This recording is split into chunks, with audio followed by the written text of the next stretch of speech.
ఈరోజు భోగి. అందరూ ఫైర్ని festival ritual లాగా చూస్తారు.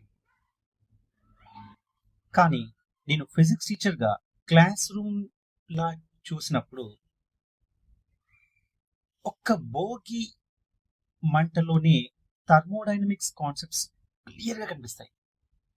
కండక్షన్, వుడ్లో హీట్ ట్రావెల్ అవ్వడం, కన్వెక్షన్, హాట్ ఎయిర్ మూవ్ అవ్వడం, రేడియేషన్, మన స్కిన్ కి హీట్ ఫీల్ అవ్వడం, అంటే మనం హీట్ ఫీల్ అవ్వడం, ఎనర్జీ డిసపియర్ అవ్వడం, వుడ్లో ఉన్న కెమికల్ ఎనర్జీ హీట్ అండ్ లైట్గా ట్రాన్స్ఫార్మ్ అవుతుంది.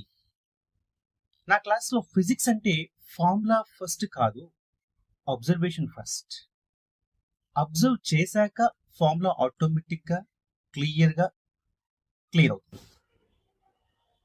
గుడ్ టీచింగ్ అంటే మోర్ కంటెంట్ కాదు, బెటర్ ఆర్డర్. హ్యాపీ భోగి.